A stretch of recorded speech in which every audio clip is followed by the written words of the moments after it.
to the channel. Welcome back. We missed you guys so much. Yes, we missed you guys. So we have a story to tell. Yes. And if you guys can't tell from the title or from looking at Shay, we have some tea to spill.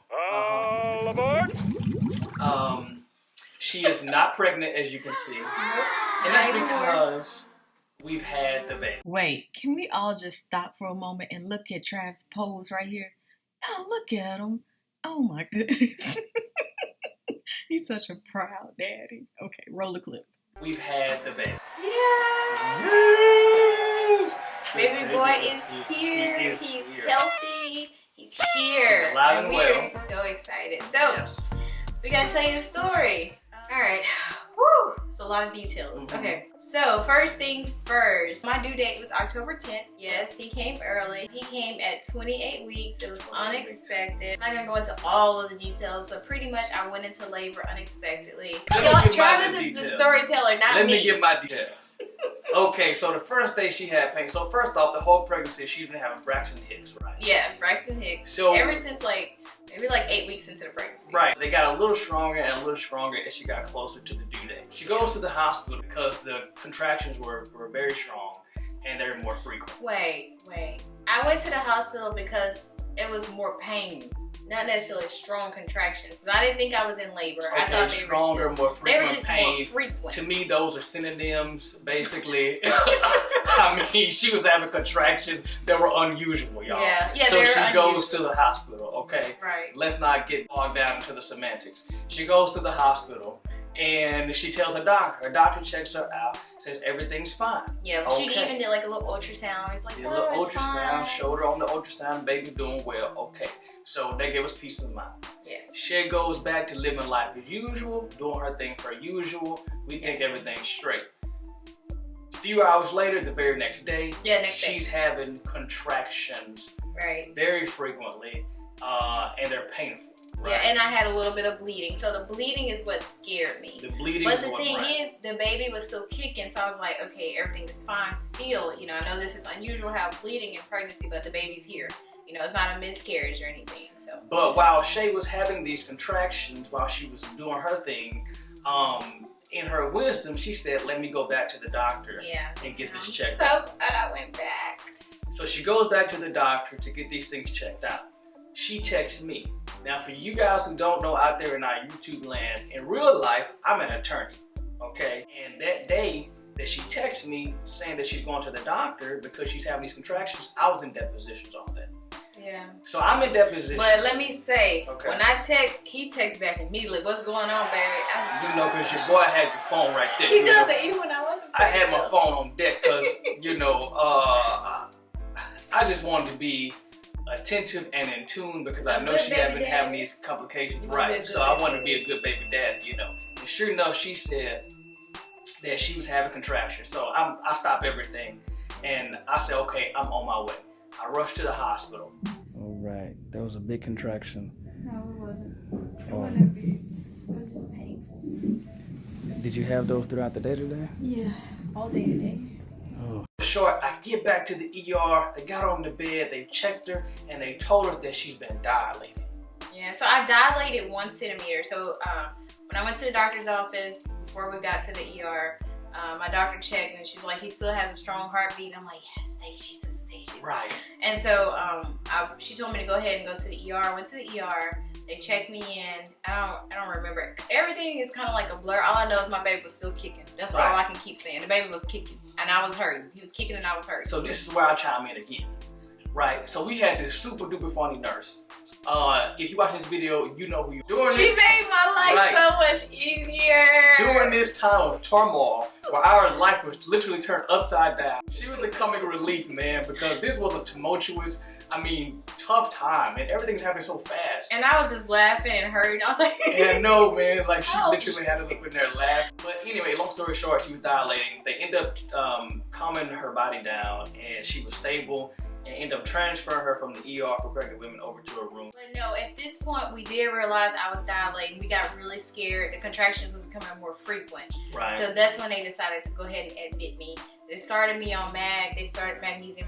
They started me on fluids. They gave me the steroids. They gave me everything that he would need in preparation for his lung development, to make sure that he'll be able to breathe. And surfactant isn't produced until way later for you medical people out there. Surfactant. Can we put the definition of that? Sure can. For us lay people. We sure can. So that was the biggest concern for me. I was like, oh my gosh, if he's born now, I don't want him to go on a ventilator. So yeah. So the doctors prepared the baby in the event that the baby was actually going to come. Okay, to summarize everything. And y'all, I was so scared. Yes. I was extremely scared. I feel scared now. But shout out to the team in the hospitals again. They were very, very helpful and great and prompt and everything during this time. Yeah, because at this point I was in labor. I was in full-blown labor. The contractions were hurting. I did not have an epidural yet. I'm still sipping. Yeah, I hadn't had an epidural, and I was like, but is he still kicking though? And he was still kicking, so good, he was fine. Oh, and the big. Okay, go ahead. What makes it so scary is that he flipped. So he was feet down. He was in breech position. So the whole pregnancy he was head down. Yeah. At the very end, baby boy decides to flip. And we weren't worried about it initially before I was in labor because my doctor was like, oh, he'll flip back. And I agree with her. I was like, yeah, it's really early. So, yeah. But then he didn't have time to flip back because Shay went into labor unexpectedly. He was ready to come see his mom. So anyway, back to the ER room. So she's in the ER. They finally give her all this medication and all this help or whatever to calm her body down. She's in stable condition. Stable, but pain, still in pain.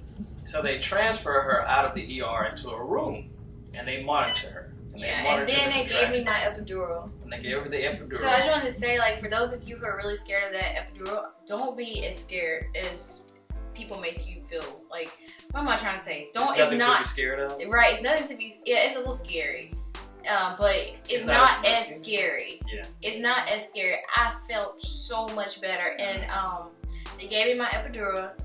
And I was so scared of the needle, and I thought it was going to be extremely painful. I didn't even feel it. I didn't even feel it. The labor pains were so bad that I was like, give me the shot. The lady was like, do you consent to this? Do you consent? I was like, yeah, just give me the injection. Hurry it up. I consent. Hurry it up. Give me the injection. All right. So from my point of view, right, she's in the room now, and I'm monitoring her and her vitals and everything, and she seems okay. You know, her contractions are getting further and further apart. So they even came in the room one time. So I think we were in that room maybe a day and a half, and they even came in the room one time and said, well, you know what, we probably could discharge her and put her on bed rest. And they were like, well, we could discharge you home, or we could just keep you here. We will feel more comfortable if we keep you here. Yeah. And you'd be on our bed rest here, right? Yeah. And I was like, oh, good. That's a possibility. I would like that. So in my mind, we were thinking, okay, the baby's not gonna come. She's gonna go on bed rest until the baby does come, maybe a week, 2, 3, 4, however long it takes for the baby to come. Well, that was a Saturday morning. So we were feeling peace of mind. Shay was in stable condition. She was gonna go on bed rest. Everything was cool. We fell asleep. We were cool, right? Yeah. It's kind of like Jesus on the boat, right? He fell asleep on the boat, then all of a sudden the storm came, and everybody started freaking out. And that's what happened. Shay and I were asleep, and then all of a sudden the doctor stormed in the room and started freaking out. And we woke up. We were like, what the heck? Because I finally got some sleep. Because at first I was just up. Like, I was just up all night. Right. Yeah, right. All night day, because they were constantly coming in and checking me, you know. So they burst in the room, they're freaking out, and we woke up disoriented, like, what's going on? Mm-hmm. And they said that baby's heart rate dropped. Yeah, so we were a like, few oh, times. Gosh. So they checked her again. At this point, she dilated to what, 5 centimeters? Yeah. And they were like, this baby's coming. We have to do an urgent delivery. Yeah. Oh, man. Before I knew it, they were rolling Shay off to the OR. They threw me some scrubs and said, get ready, Dad. You're going to the OR. This baby's coming. I had time to make 2 phone calls. I called Shay mama and my mama, and I said, y'all get down here. Shay's getting ready to have the baby. Mind you, our parents live 5 hours away. Right. And they come down, and then I put on my scrubs, and then all of a sudden, I'm in the OR. She just delivered. Hey, Shay. Hey, How you feel? I'm scared. Yeah. We hadn't seen the baby yet. Holding Shay's hand, talking her through this. So I had to have an emergency C-section, and I wasn't afraid of the C-section. I think at this point I was just mainly scared for the baby. The neonatologist came in and talked to me. She gave me all the hard facts. And I just felt like everything was gonna work out. You know, I had talked to my mom before. She prayed with me. You know, so I got a praying mama, y'all. Yes. And she made you will feel pray real with good. us. I said, Yes. God, I got this. God got this. Yeah. The baby's coming on God's timing. Right. You know, everything's gonna be all right. And needless to say, everything turned out all right, more than all right. Yeah, it did. And he came out, and they took him. They rushed him back immediately, you know, to the side room with the NICU nurses and neonatologists, pediatricians, respiratory. We had everybody there. They had like a team of people there. I didn't get a chance to go in the room, but he did. So I did. So then all of a sudden they rushed the baby back, and they said, "Come on, Dad, come cut the umbilical cord." Yeah.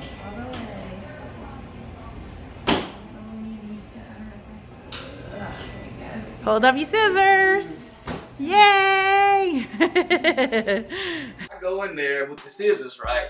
And I start cutting the cord. Now this cord is thick. I didn't realize how thick this cord was. Like, it's like 3 extension cords wrapped up in one. Really? You know, it was pretty thick. So I was There's kind of 3 chopping. vessels, so. Oh, really? See, your boy not even a medical student. See, that analogy went perfectly. It did. It really did. So anyway, so I finally cut the cord, man, and I just stared at my little baby and took pictures of him, and I was just in awe. So after he cut the cord, they were getting ready to roll him to the NICU, and I was still, of course, you know, I was still on the table having my surgery, and they rolled him by and they let me look. Yo, I couldn't see anything. I don't know what I was looking at. I just knew he was in there and he was fine. Bye-bye, little man. Bye-bye, yeah. So long story short, he was born and all he needed was oxygen. Everything else was fine. Yep. All his tests came back negative. Baby, he's doing great. And negative is a positive in this context. Yeah, negative is a positive. So back to us. So at this point, we were nervous. We were excited. The surgery went well. That night, I was not able to see him. I could not see him until the next day, which was really hard for me. Like, the night that he was born was extremely emotional. So I'm sure if any of you have had a baby in a NICU, it's tough the first night.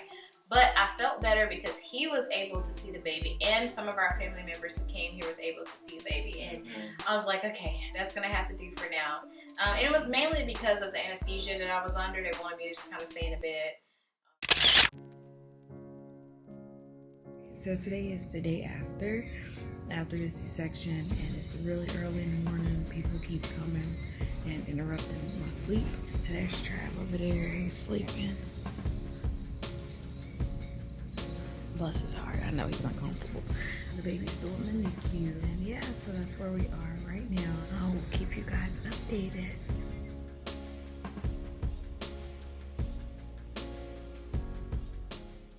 Alright guys, so now currently he is doing really, really well. Boy doing good. He's doing well. He's doing good. He's doing well. Everything good, God is good. The boy doing He has good. all his fingers and all his toes. All his fingers, all his toes, he got his eyes. Yes. The boy already speaking 2 languages. Yes, he's he's speaking speaking Spanish now. and English. No, but he does almost say hi.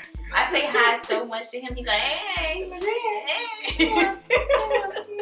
He smiles. He does smile a lot. And I know you guys want to know if he has dimples. And he does. He does. He has like a little bit of a dimple, but we think it's a little dimple because he doesn't smile really hard. Well, I've seen him. Okay. And he has a deep dimple on the right side, and then it's kind of a shallow dimple on the left side. Now he doesn't smile real big, like, No, he's like, so you really can't see it too much. he'll just get you with a. You know, that's it. because the boy's a G now. Yeah, you know, he so real- he he smiles real G. like cut it off real quick, like. Yeah, he like. We can actually show you a picture Yeah. of him smiling. Right. So I have this little song I sing to him, and he'll go, I like that, mama. He's the kind of dude that like really don't want to laugh, but you make him laugh like, oh, are you funny? Oh, you funny. Like I said, he's still in the NICU, so we're waiting on him to be able to get out the incubator so that he can Well, he can't get out the incubator yet until he can maintain his temperature, and then he can go to a crib. And after the crib, that's it. He comes home. Crib, he coming home, man. So other than that, he's done really well. it's a blessing. So It's a huge. So to wrap all that up, I would say, you know, we didn't have the pregnancy at the time that we were expecting. It didn't happen how we expected. Yeah, the delivery. And the delivery and all that. Yeah.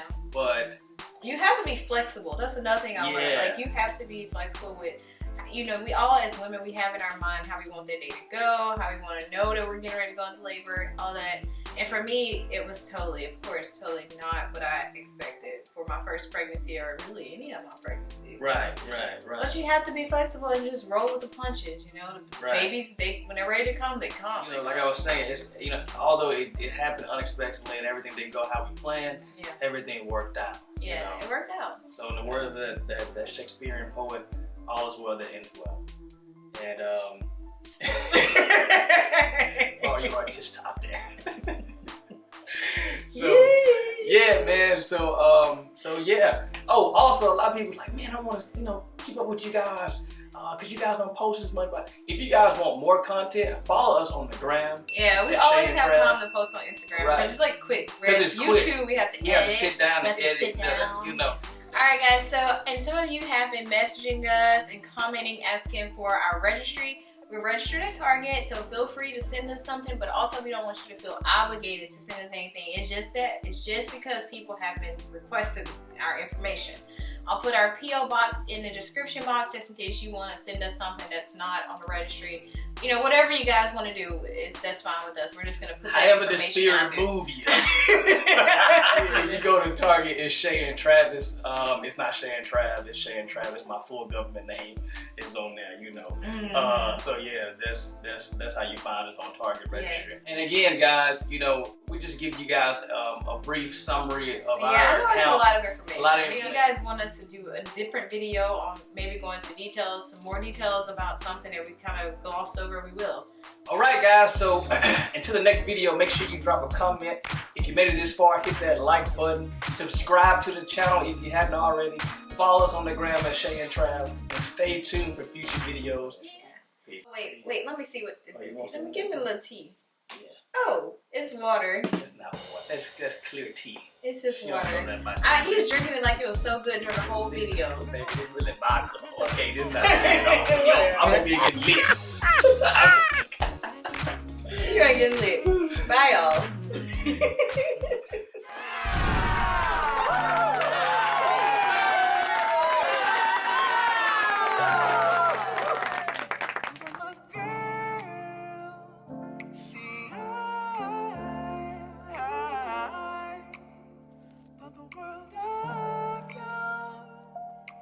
So you know